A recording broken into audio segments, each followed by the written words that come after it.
Hello, and welcome to this commentary track for Zack Snyder's Justice League.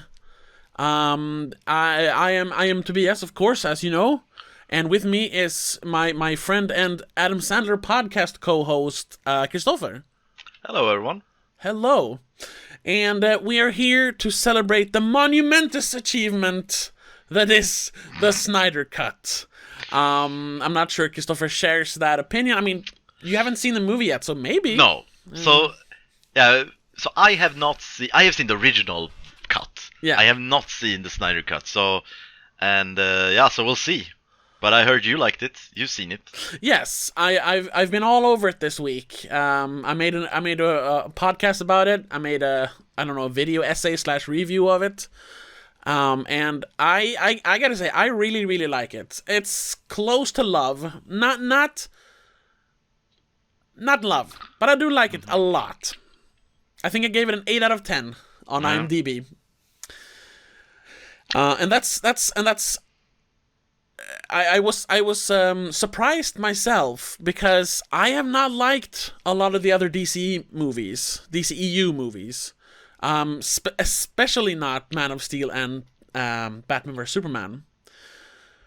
But something just clicked when I watched this the first time.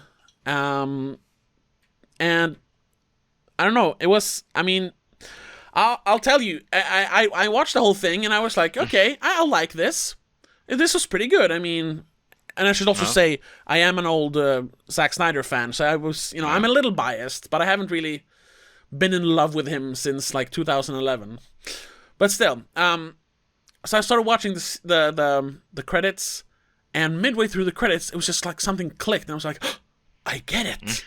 Wait, I get, because I was like thinking about what did I like about it, what didn't I like about it, and then it was just, oh no, I get it now, and it was like seriously like a revelation for me as a film critic, so to speak. And we'll get more into that later. Yeah. So just firstly, because I'm bad at research, I don't really remember. Superman dies, right, in the last movie. Yeah, like we saw how in the beginning. How does he die? I just don't remember. They have Batman and Superman fight. And then Doomsday comes. Yeah, Batman has the spear with the what is it? Kryptonite. Kryptonite. Yeah. The Kryptonite tip. And then they start fighting Doomsday, and they realize that the only way to kill him is to use Kryptonite because he's based on Kryptonian DNA or whatever. And Superman is the only one strong enough to do it. Because he's the only one who won't be like pulverized if he goes up against Doomsday. So he grabs the spear, which of course weakens him, and then he shoves it through Doomsday, who then he has like a knife arm or something, and just shoves that through Superman as he's dying. Yeah. So he sacrificed himself to stop Doomsday, and that's how he dies. All right. Yeah, I suspected. I was making sure. And that's what we saw briefly here in the beginning, and now his voice is heard, his death cry is heard all over the world. Yeah, so this is not in the original cut at all, right? No. I don't remember this at all. They have that cheesy montage in slow motion, which I thought was such a typical Zack Snyder thing to have a slow motion montage of people looking sad to a bad pop song. But that was all Joss Whedon, I guess, trying to emulate Zack Snyder's style. Because that's also a thing. No scenes that were filmed by Joss Whedon are in this version. This is all Zack Snyder stuff.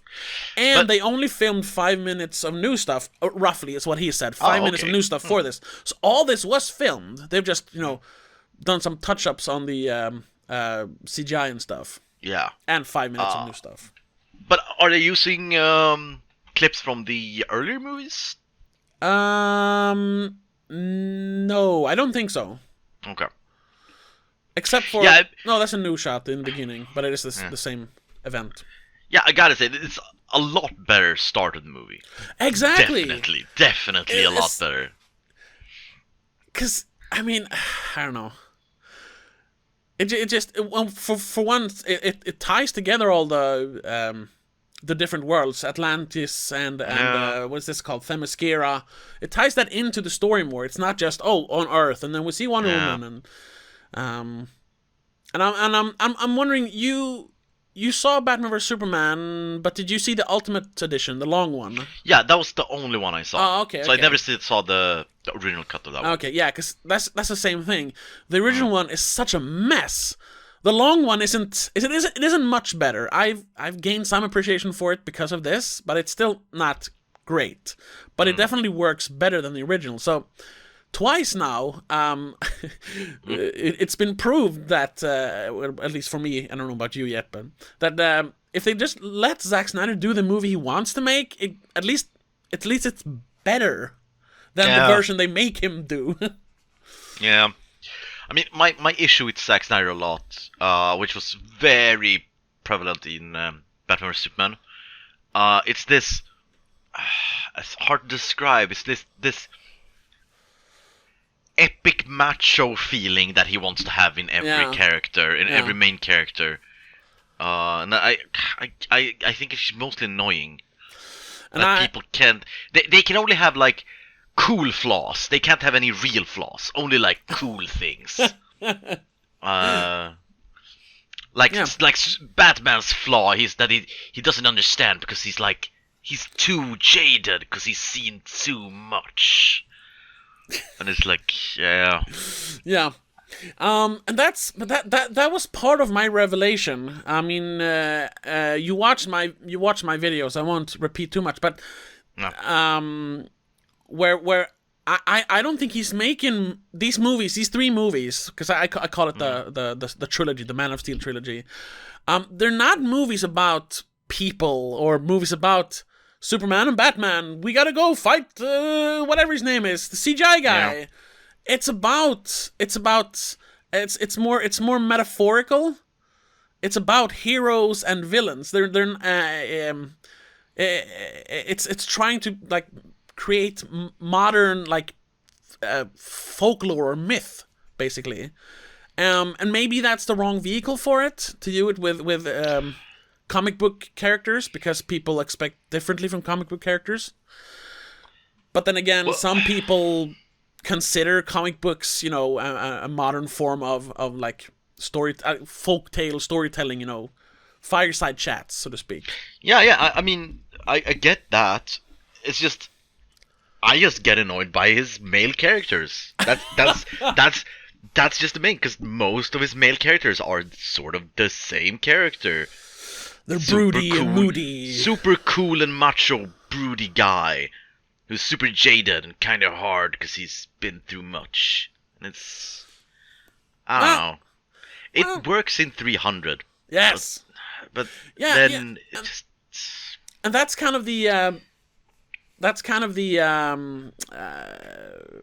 the basis for his storytelling. Like, he wants to tell an old legend like 300, but he wants to create his own legend, so to speak, and that's why he's using recognizable characters from our time. Because it's you can't really you can't take like a story from a modern war and turn it into like a cool legendary story, because then it would feel that it's like it's too soon, or it's what do you call it? That it's not an honest depiction of what actually happened. But these are made up characters. We can create these over the top, quote unquote, legendary tales. But if he could, he'd probably do it about real people, like in 300. Yeah. But overdo it, go over the top. Yeah. I don't know, and that's the thing. A lot of the DC fans have been saying that that's what he's doing ever since Man of Steel, basically. And I just didn't see it until now. And I still, I mean, I think they take it, I don't know. I think I'm just hesitant to call myself a fan now, because I'm not really like that, but I am kind of like that. I'm very conflicted, because I didn't think I would like the movie at all, because the original was so bad, and I didn't like the movies before. And now this is the third time I'm watching it since Thursday, and I just I can't get enough of it. I'm very conflicted at this point. Maybe it's actually too early to make a commentary track, but here we are. Yeah. But let's talk a little bit about some of the differences. Like this scene. Yeah. Where they've cut out all the jokes, which I think is a good thing. The Joss Whedon version tried to be Avengers, or tried to be Marvel, since he did Marvel movies before. And this is obviously not the same tone. It's not the same kind of movie. But they wanted it to be that, I guess, because people like Marvel movies. Yeah, I mean, I think that was the big... now in, like, retrospective, it feels like the studio, they saw Marvel. We all knew this when this went down. That they saw Marvel and said, we gotta do the same thing. That this makes money. Yeah. And then they hired Zack Snyder, because at that point he was like a money guy. Like, all his things made money. Yeah. I don't think he had a flop. Not even Sucker Punch was a flop, right?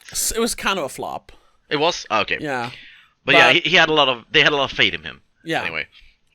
But the thing is that he didn't really want to make a new Marvel universe as the studio wanted. No, he had a completely different vision. Yeah, and I think that's the issue, that they hired him for one thing and he did something else. Yeah. Then arguably what he tried to do was probably, well, according to you, better. I think so, yeah. So I think that's why he didn't get his way in Batman vs Superman, and he didn't get his way in this one either. Yeah. Here's a typical Zack Snyder scene. They're just like, I gotta ask you with the singing here and all. Just what do you think about a scene like this? Because it's such a Zack Snyder scene. If we What do you mean? What I think? What is? No. I mean, because I get the my feeling, opinion. Just yeah, your opinion. Because I get the feeling you think his style of filmmaking is kind of cringy almost. It's edgy, bordering on cringy. Yeah, sometimes.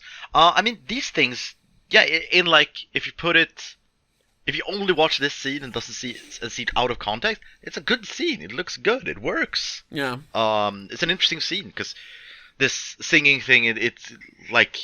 You feel the alienation that Bruce Wayne has here, that he doesn't understand what's going on, and But the thing is that usually when these things happen, one after another, that's when it starts to become lame and cringy and annoying for me. And I agree with that. That's the problem that the early movies has. The thing is, though, this movie is 4 hours long, so those moments are spaced out over such a long period of time. Well, and that's why it works so well. And also, if you've ever watched any of my videos before, now I'm talking to the audience, you know I'm not a fan of world building. I like storytelling over lore and world building. I do appreciate world building when it's done like subtly, and that scene is for me, that is perfect world building. Yeah. Because he comes to a village, then he talks about this person who brings the poor people fish when the ice covers the lakes or the ocean, and he's obviously talking about Aquaman, talking about this mythic creature or person, and then we see how all the people are just gathered around him, and then the song, you don't think about it because we don't know. I think Icelandic. Yeah. I think it's Icelandic. Yeah. But the song is actually about a beloved man leaving his woman behind. And that's what he does. He leaves after he gathered the fish for them. But they see him as this godlike creature, so they're sad when he leaves. And he's just, it's good. But you gotta look up the lyrics, I suppose. Yeah. But yeah, that's a cool detail. I like those things. It's just when it gets too much of it. Yeah. And maybe he needs to make more 4 hours movies. I don't know. We'll see. But a question then, because you're talking a lot about this trilogy, the Man of Steel Trilogy. Yes. So, what part in this trilogy does the other movies have? Are they just add-ons that's optional, or are they... And I talk about Aquaman, Wonder Woman, those movies. Oh no, yeah, that's the thing. They shouldn't have been made. Oh, here's another here's another Zack Snyder scene. Slow motion in the rain and a weird song about gods. Yep. But I gotta say, and this scene... Again, the scene is good. The scene is good. Stop doing all scenes like this. But 5 years ago, I would be like, I say, yeah, it's too much. Come on, and it's a stupid song where they're just wailing too much. But now, rewatching the scene after having seen it before, it's like, it says so much about Lois Lane at this point in the story. So I'm like, I get it. So anyway, you were saying the other movies they shouldn't be. So if you're gonna recommend this series for people, like people who have never gave it a chance, they never watched any of it, they know it's Batman and Superman sort of. Yes. Do you recommend that only see these 3 movies and ignore the others? Yes. Watch Man of Steel, Batman vs Superman, and this version of Justice League. Then, if you want to, watch the other stuff. Yeah. Because those are the 3 movies that are made by Zack Snyder. They all have a similar style. Even though they've changed like composers and directors of photography, but they have a similar style, definitely more so than the other ones. Because the other ones are made by other people and they're more influenced by the studio to try and fit in more to the mainstream kind of view of superheroes. I mean, Suicide Squad tried to be Guardians of the Galaxy. Yeah. Wonder Woman tried to be what we think Superman should be. I mean, I like the first Wonder Woman movie. The second one was I mean, I never saw the second one, but the first one it's good. It has a lot of flaws, but it's good. Oh, sure. Yeah, it's a good movie. It's more of a traditional superhero movie. Yeah. Without being as if we say Captain Marvel is a great example of that. When it's just painting by the numbers superhero movie. Yes. Wonder Woman is a classic superhero movie, but it's not just the same thing that all other are. Exactly. Yeah. Quickly, I'm gonna say this before we get too far into the movie. Mm-hmm. I'm gonna try and not talk too much about Marvel. Okay. Or at least talk to them about them in a bad light, because I don't wanna sow discord, so to speak. Captain Marvel is the most middle of the road superhero movie I've ever seen. It was so boring. Yeah, I'll agree. It would have worked great if that was like the first wave. Yes, it should have been in the first wave, exactly. Yeah, then it would have worked great. But as we were beyond, we've evolved so much in storytelling by that point. It was the last movie before the final, before Endgame, and like, why are we watching this? Yeah.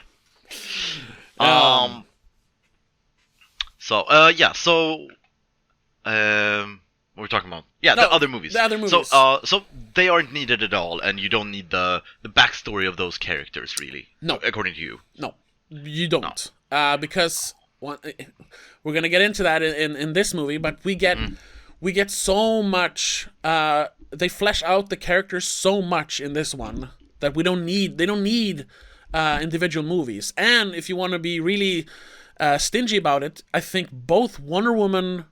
No, not Wonder Woman, but Aquaman came out after the Justice League anyway, so we didn't have any backstory for him.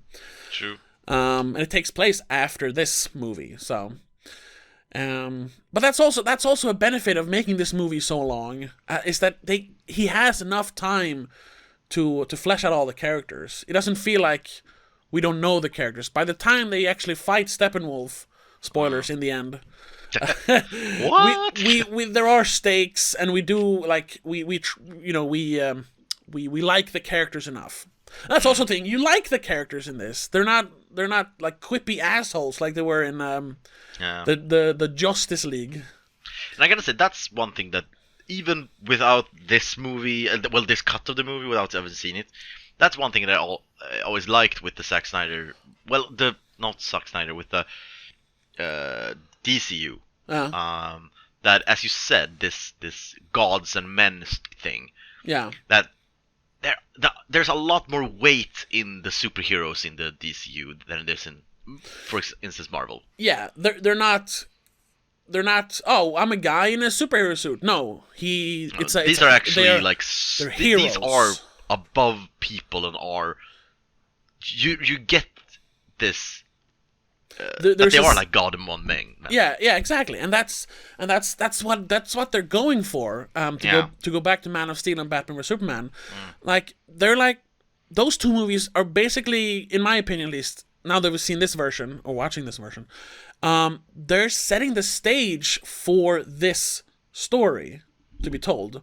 Because the first one is about basically a god arriving on Earth, and at first, trying to hide it, because that's what the whole thing is about. Reveal yourself when it's time. That's the whole thing with Pa Kent saying that you can't help people when he's a kid and all that. And him finding then the right time to do it, and finding a purpose for being on this planet. And the second one then is humans' reaction to, gods actually exist. Because they talk about it like, he's an alien, or some call him a god, some call him an alien. But I mean, the concept is, what if we actually found out that gods exist? Yeah. And that's kind of what that movie's going for. So we see some people are like, oh my god, you're here, and some people, like Batman, and he kind of represents the cynical side, wants to like. They fear him, and because of fear leads to anger leads to hate, hate leads to suffering. So that fight scene, this fight that just was, yes, that we just watched, that was a lot different than it is in the original cut, right? Yes, it's all sped up and stuff, right? Yeah, and they Joss Whedon, like, he cut down just little details everywhere. Just he basically only kept exactly what was needed.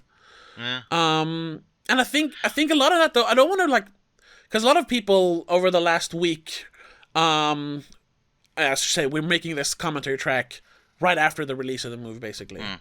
A lot of people have been shitting all over Joss Whedon, like, personally on the internet.